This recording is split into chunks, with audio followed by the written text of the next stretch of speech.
धारणाएं हैं बैकवर्डनेस का आज भी बनी हुई है। तो जब तक बैकवर्डनेस है तब तक ये आरक्षण रहेगा।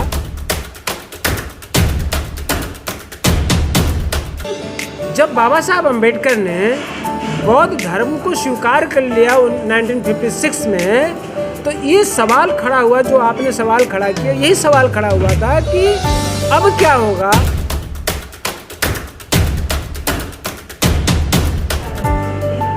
ये स्वतंत्रता पर आधारित है और भाईचारा पर आधारित है। अब बड़ा स्पष्ट बाबा साहब अम्बेडकर ने कहा कि कोई ये न समझे कि मैंने फ्रांस की क्रांति से उधार लिया है। ज्ञान के माध्यम से जो विकास चालू हुआ वो उसमें आज पूरे भारत देश में काफ़ी कुछ जागरूकता फैली है। इसको सूत्रबद्ध करने जागरूकता तो आ गई है, जिसको हम बहुजन समाज कहते हैं उसमें जागरूकता तो आ गई है, लेकिन इसको सूत्रबद्ध करने की जरूरत है।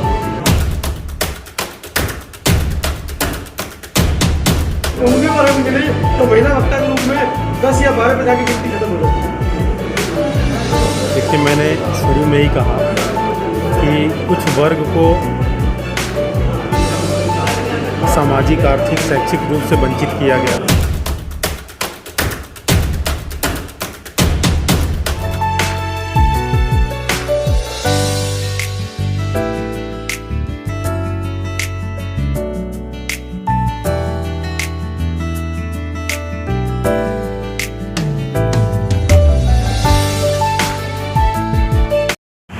तो साथियों नमस्कार, मैं संतोष कुमार अम्बेश। आज हम पहुंचे हैं बहुजनों की नगरी गोरखपुर में। पूर्वांचल का क्षेत्र है और आज काफ़ी ऐतिहासिक कार्यक्रम चल रहा है और वो सभी अबाचका जो गोरखपुर मंडली सेमिनार गोकुल धाम में एक दिवसीय प्रोग्राम रखा गया है और इसमें जो मुख्य अतिथि के रूप में हैं श्रद्धेय मुसाफिर सर यहाँ पे आ चुके हैं। और जैसे कि मैं दिखा देना चाहता हूँ, ये गोकुल धाम है और इस धाम में वो प्रोग्राम अबाचका की तरफ से एक दिवसीय प्रोग्राम का आयोजन किया गया है। पूरा नीचे से लेकर ऊपर तक ये पंचशील के झंडों से सजाया गया है। पंचशील के झंडे लगाए गए हैं, महापुरुषों के तस्वीर आपको देखने को मिल जाएगी। और जिस प्रकार से ये यहाँ पे जो संस्करण हैं बहुजनों के, और ये आपको देखने को मिलेगा। वॉच करने वाले सभी दर्शकों को मैं ये संज्ञान में लाना चाहूँगा कि अभी सेमिनार के दौरान परम आदरणीय रामधरस चौधरी साहब ने बड़ा स्पष्ट किया कि आरक्षण 3 प्रकार का, एक शिक्षा में आरक्षण है, एक नौकरी में आरक्षण है, एक राजनीति में आरक्षण। राजनीति का जो आरक्षण है वो 10 साल तक है और उसके अंदर ये व्यवस्था की गई कि 10 सालों में डिप्रेस क्लास और हिंदू लोग दोनों मिलकर यदि समझौता करते हैं, पुनः रिपीट कर रहा हूँ, यह 10 साल के लिए बाबा साहब अम्बेडकर के समय भी तय हुआ था कि ये 10 साल के लिए होगा, लेकिन उसमें शर्त रखी गई कि 10 साल के बाद इसको बढ़ाया जा सकता है। अगर बाय द वे कम करना है, इसके लिए दोनों पक्षों की सहमति होना अनिवार्य है। और आज देख रहे हैं कि 1950 से लेके आज 2023 है, वो 10-10 साल पर बढ़ाया जाता है क्योंकि दोनों पक्षों में सहमति का कंडीशन है। इसलिए कभी कभी वो लोग कहते हैं कि आरक्षण आपका बढ़ाया जा रहा है। रही बात एजुकेशन का, रही बात सर्विस का, तो आरक्षण तब तक जब तक कि शैक्षणिक, जब तक कि सोशली बैकवर्डनेस खत्म नहीं हो जाता। आज जरा समझें, इस देश में जब इस पर चर्चा होती है, संसद में भी चर्चा हुई, तो इस पर ये बहस हुई कि इस नौकरी में, एजुकेशन में जो लोग ये सोचता है कि इसमें भी समाप्त होना चाहिए, तो आकर के यहाँ मसला रुकता है। एजुकेशन तो मान लो बराबर हो गया, लेकिन सामाजिक रूप से ये भी पिछड़े हुए हैं। आज भी जो वर्ण व्यवस्था है, आज भी जो ऊंच नीच की भावना है, वो आज भी बरकरार है। और उसमें ये हुआ कि एक्चुअल में ये जो अनुसूचित जाति के जो लोग हैं, वो चाहे सिख हों, चाहे बौद्ध हों, चाहे हिंदू हों, उनकी स्वतंत्रता है कि किस धर्म को अपना मानते हैं। लेकिन तीनों जगह वो भी सामाजिक रूप से पिछड़े हैं। क्योंकि ये हिंदू लॉ से गवर्न होता है, बौद्ध धर्म भी आज भी हिंदू लॉ से गवर्न होता है, सिख धर्म भी हिंदू लॉ से गवर्न होता है।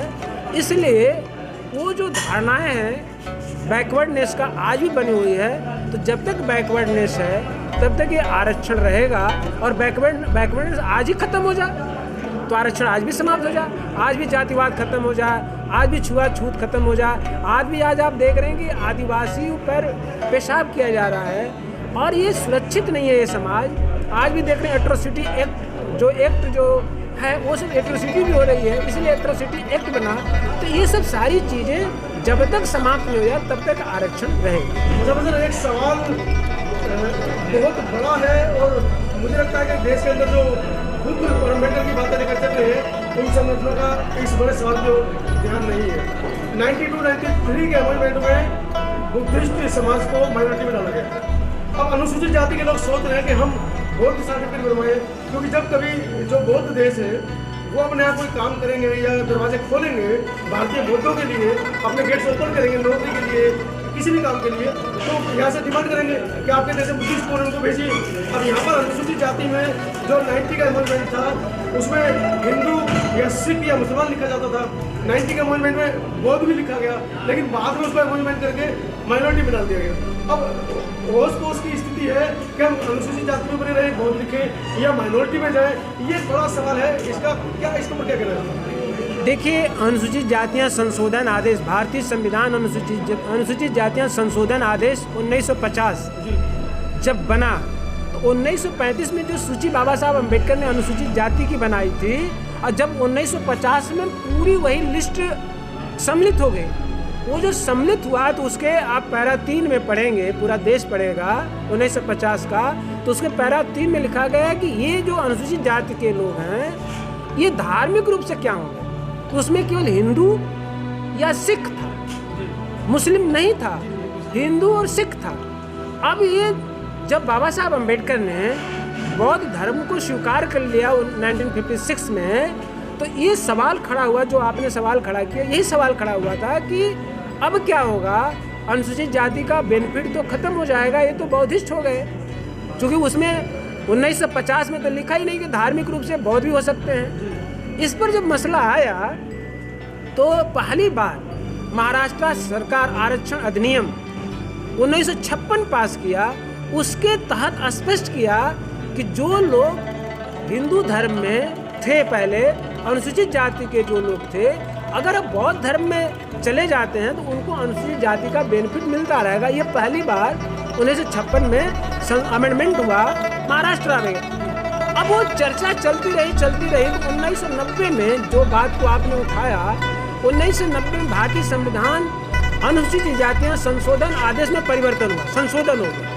वो जो संशोधन हुआ उसके अंदर पैरा 3 में ये बढ़ा दिया गया कि अनुसूचित जाति के लोग एक्चुअली मूलतः हैं क्या।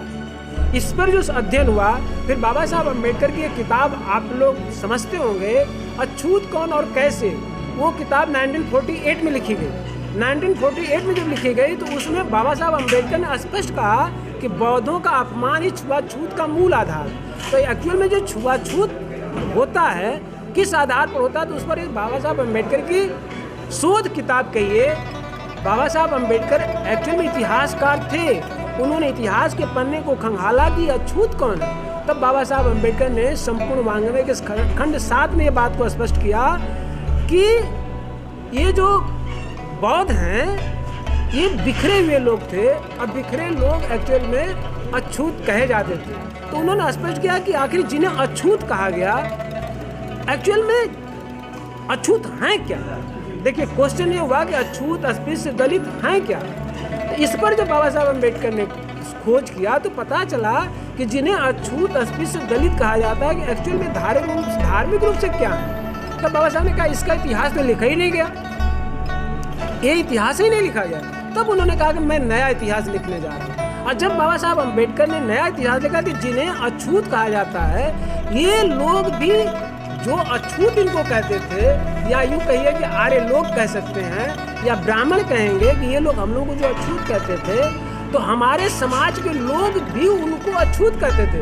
ये कहते थे अनसिविलाइज्ड हैं, अनकल्चर्ड हैं, असभ्य हैं। हमारे लोग ये कहकर अछूत है, अछूत, ये हमारे लोग कहते थे। लेकिन जब उनकी शासन सत्ता आई तो वो एक्चुअल में अछूत कहते कहते 1 साल 2 साल में, हजारों साल में हम लोगों को ये मालूम हो गया इतिहास कि एक्चुअल में हम लोग अछूत ही हैं।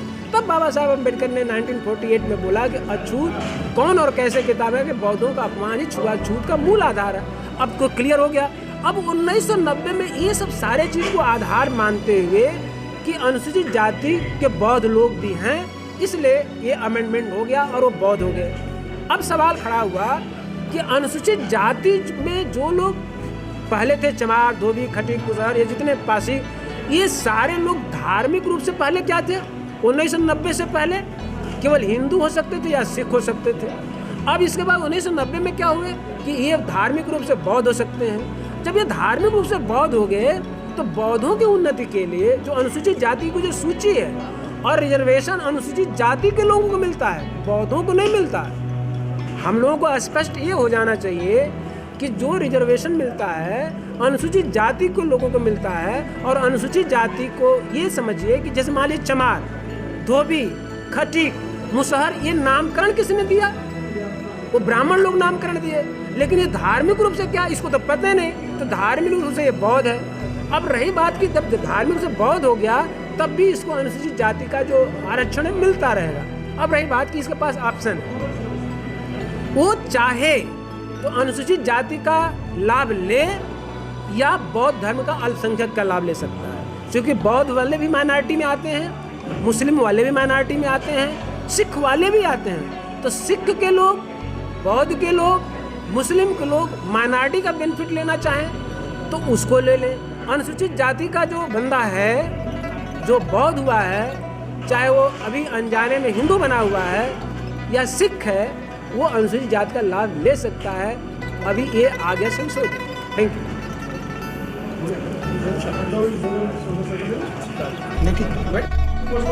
उप महाप्रबंधक है, लेकिन आज जब आपका वक्तव्य सुना, मैंने हजारों कार्यक्रम अटेंड किए, हजारों लोगों से इंटरव्यू लिए, मुझे लगा कि सरकारी कर्मचारी इतने बड़े पद पर खुलकर बुद्ध और अम्बेडकर की बातें कर रहा है, और वो वर्तमान में जबकि बड़े बड़े जो अपने आप को बुद्ध और अम्बेडकर बनते थे, उनके चेहरे पर उनके मुंह पर ताले लगे। कहाँ से इतनी पावर होते हैं? ये बाबा साहब का मिशन ही ऐसा है जो पावर देता है, और ये प्रक्रिया आज से नहीं चल रही है। बाबा साहब को अगर पुनर्जीवित किया इस भारत देश में उनके मृत्यु के बाद, तो काशीराम, माननीय काशीराम साहब ने पुनर्जीवित किया। उन्होंने सिखाया कि हमें लोगों को किस तरह से जो सरकारी कर्मचारी वो थिंक टैंक बन करके कैसे समाज की प्रगति के में सहायक हो सकते हैं। तो ये प्रक्रिया तब से चल रही है, हम कोई अलग नहीं है। हमारे जितने आज सरकारी कर्मचारियों का ही यहाँ पे आंदोलन, ये संगठन था, ये सभा हो रही थी, सेमिनार हो रहा था, उसमें जो थिंक टैंक है उस रूप में हम लोग काम करते हैं और एनालिसिस करते हैं। क्योंकि ये वर्ग ऐसा है जिसके पास टाइम है, पैसा है, चिंतन बुद्धि है, इन तीनों का समावेश करके वो एक समाज को नई दिशा दे सकता है। उसके तहत हम लोग सब लोग मिल करके यहाँ पर चिंतन मंथन किए और हम उनमें से एक हैं। सुरेश साहब, आपने अपने वक्तव्य में कहा कि मैं महाप्रबंधक, मेरी वाइफ इस पोस्ट पर, साला इस पोस्ट पर किसकी बदौलत लगे हैं, ये शब्द बहुत कम लोग बोल पाते हैं, लेकिन आपने खुलकर डॉक्टर अम्बेडकर का नाम लिया। तो ऐसे अधिकारियों के लिए, ऐसे सरकारी कर्मचारियों के लिए जो खाते तो बाबा साहब का है, लेकिन पूर्ण नहीं गाने में शायद उनको दिक्कत होती है, आपत्ति होती है, उनके लिए क्या मैसेज देना चाहेंगे? उसके बाद में आपका जो लोग इस बात को नहीं एक्सेप्ट करते वो अज्ञानता के शिकार हैं, निश्चित रूप से अज्ञानता के शिकार हैं। और इसमें पूरा भारत देश का या ब्रिटिश पीरियड का इतिहास गवाह है कि कानून जब से ब्रिटिश पीरियड ने बनाए महिला उत्थान के लिए, शिक्षा के लिए, तब से हमारे देश में ये विकास होना चालू हुआ। और संविधान बनने के बाद बाबा साहब के जो संविधान के माध्यम से जो विकास चालू हुआ, वो उसमें आज पूरे भारत देश में काफ़ी कुछ जागरूकता फैली है। इसको सूत्रबद्ध करने, जागरूकता तो आ गई है, जिसको हम बहुजन समाज कहते हैं, उसमें जागरूकता तो आ गई है, लेकिन इसको सूत्रबद्ध करने की ज़रूरत है। समय के साथ में सूत्रबद्धता आएगी। हम पूरा होपफुल हैं कि ये बहुजन आंदोलन, अम्बेडकर मिशन सफल होगा, जो कानून सम्मत शासन चलाएगा। सभी करेंगे। उनका क्वेश्चन करिएगा। सर आपने भी बहुत अच्छा मतलब हम उसको तोड़ना नहीं चाहते, समस्या हल कीजिए। सर आज आप विशिष्ट वक्ता की श्रेणी में थे और आपने भी मंच से खुलकर पाखंड का अंधविश्वास का जो पाठ दर्शकों को पढ़ाया है, श्रोताओं को बताया है, वो अपने आप में अद्भुत था। बहुत कम वक्ता है जो इस पोस्ट पर और खासकर सरकारी पोस्ट पर आकर इस तरह से खुल के बोल पाते हैं। क्या कहना चाहेंगे? हम हमेशा अपनी वीडियोज में लोगों को जागरूक करते हैं अंधविश्वास पाखंड के खिलाफ, उनको समझाने की कोशिश करते हैं, खासकर महिला शक्ति को। आपने भी महिला शक्ति को जागरूक करेंगे, जो कवायद अभी बन से की, उसी के ऊपर एक सवाल है कि महिलाएं जागरूक तो हो रही है लेकिन खुलकर सामने नहीं आ पाई। अगर 1 लाख महिलाएं पूरे देश में हैं तो उनमें से उंगलियों पर हम गिने तो महिला वक्ता के रूप में 10 या 12 पे जाके गिनती खत्म हो जाती है। देखिए, मैंने शुरू में ही कहा कि कुछ वर्ग को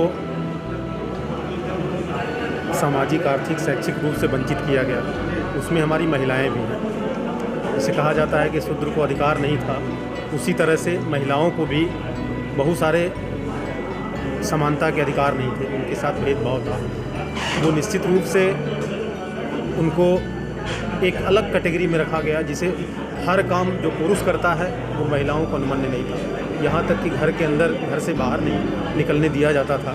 तो ये जो उनके अंदर एक तरह से पाखंड है, अंधविश्वास है, तो ये उसी कारण से है कि जो शिक्षा का स्तर है, जो जिस तरह से पुरुष समाज का है, या नौकरियों में है, या कह लीजिए राजनीति में है, या समाज के अन्य क्षेत्रों में है, वो उस तरह से भागीदारी उनकी नहीं हुई है, जिसके कारण उनके अंदर पाखंड है।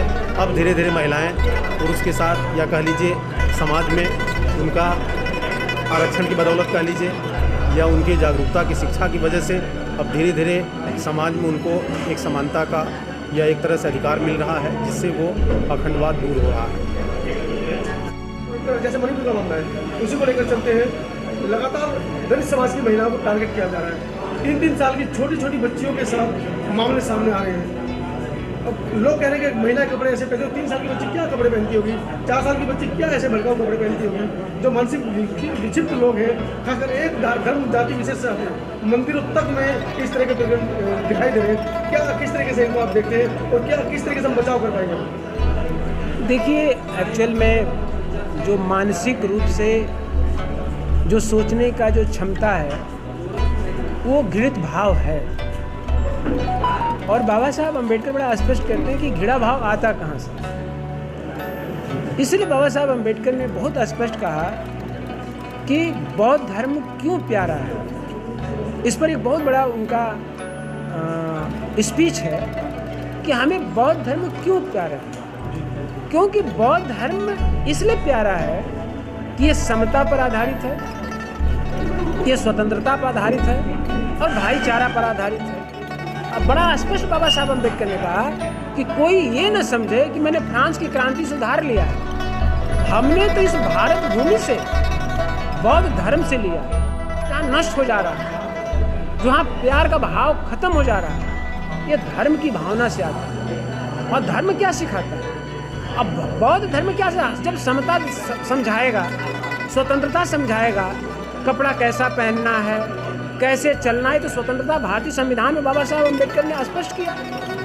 और बाबा साहब अम्बेडकर ने समता, उन्होंने बौद्ध धर्म के जो सबसे जो केंद्र बिंदु है समता, तो ये समता का जब व्यवहार खत्म होता है, अरे भावना कहाँ से आती है?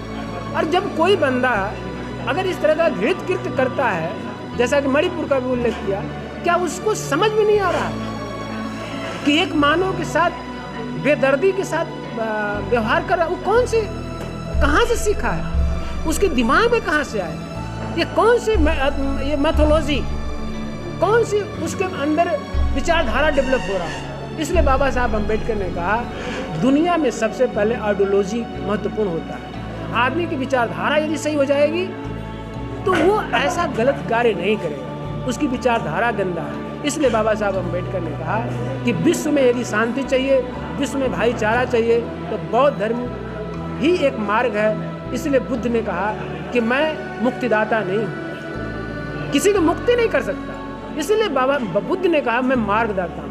और उसी मार्ग पर चल करके बाबा साहब अम्बेडकर चले, कांसी राम साहब चले, और उसी पर हम लोग प्रयास करते हैं कि उनके दिए हुए दर्शन है उसी से भारत एक अखंड भी बनेगा, समृद्धशाली बनेगा, भाईचारा पे विश्वास करेगा। ये जितने अत्याचार दुष्कर्म जो हो रहे हैं वो सब बंद करेंगे विचारधारा से, और वो विचारधारा है बुद्ध धर्म। Thank you. वर्तमान में जिस प्रकार से जन जागृति सौदों में फैल रही है, वहीं दूसरी तरफ जो ब्राह्मण है, ब्राह्मणवाद है, और जो मनुवाद है, वो बता रहे हैं कि अपने आप को खतरे में महसूस कर रहे हैं। और वहीं दूसरी तरफ भोजनों के ऊपर जो बढ़ती जा रही है अत्याचार, जूते में पेशाब दिला देना, जूते में चप्पल पे जूते पे चढ़वाना, मणिपुर जैसे मतलब घटनाएं वो आए दिन हर दूसरे तीसरे महीने में होती जाती है। इसके पीछे क्या मानते हैं सर? अभी आपने हमारे डीजीएम साहब और हमारे अन्य वक्ता बोले कि संस्कृति का टकराव हो, ये संस्कृतियों का टकराव। जब एक संस्कृति चल रही है और दूसरी संस्कृति आती है तो टकराव होता है। उनको जो जिस हालात में है, अब इसको यूँ समझिए कि जब आपके निग्रो जो गुलाम थे, जब उनकी बेड़ियां काटी गई तो बाबा साहब अम्बेडकर वो फूट फूट कर रो रहे थे, क्योंकि वो गुलामी इस तरह से समा गई थी, शारीरिक गुलामी, कि वो अपने बेड़ियों को गहना समझने लगे। तो उसका वो विरोध, बल्कि उनको तकलीफ होता था। उसी तरह से हमारे भारतीय समाज में हम लोगों को मानसिक गुलाम बना दिया। तो मानसिक जब गुलामी से जब बुद्ध की क्रांति उसके अंदर जाती है तो उसको समझता है कि हमारे साथ कोई इनजस्टिस हो रहा है। जैसे बुद्ध क्रांति चल रही है, बुद्ध का आंदोलन चल रहा है, अंबेडकर का आंदोलन चल रहा है, तो वो जब उनकी अच्छाई के लिए, बुद्ध का आंदोलन क्या शेड्यूल कास्ट के लिए है क्या ओबीसी के लिए है क्या वो आपके शेड्यूल ट्राइब के लिए है क्या समता हिंदू को नहीं चाहिए, क्या समता किसी अन्य धर्म के लोगों को नहीं चाहिए, स्वतंत्रता किसी, तो वो सबके लिए चाहिए। लेकिन वो अपने संकीर्ण दायरे में इतना घुल मिल गए हैं, अच्छी चीज़ों को स्वीकार नहीं कर पा रहे हैं, क्योंकि अच्छी चीज़ें हैं, स्वीकार करने में उनको समय लगेगा, इसलिए ऐसा मानसिकता है। और भी दूर हो जाएगी, वो प्रोसेस है, कंटिन्यूस प्रोसेस का, वो भी समझेंगे। जिस तरह से आज निकलो हर क्षेत्र में आ गए, चाहे फिल्म में हो चाहे क्रिकेट में हो, उन्होंने एक्सेप्ट किया कि नहीं यार तो शारीरिक गुलामी थी। आज हम लोग जो मानसिक गुलामी हमारी माताएं बहनें भाई बंधु को महसूस करने लगे, सब कुछ तो भारतीय संविधान में नहीं था, इसको महसूस करके अब अच्छा जीवन जी रहे हैं। इसलिए संस्कृतियों की लड़ाई है, ऐसा होता रहता है। अच्छे मार्ग जब किसी को ले जाते हैं तो उसको लगता है कि खराब मार्ग है, लेकिन समय के साथ वो समझता है और धीरे धीरे इसको काम को आगे बढ़ाना होगा, सब ठीक होगा। Thank you. वीडियो कैसी लगी आप अपने कमेंट्स के माध्यम से हमें बता सकते हैं, और चैनल को लाइक शेयर और सब्सक्राइब जरूर करें। धन्यवाद।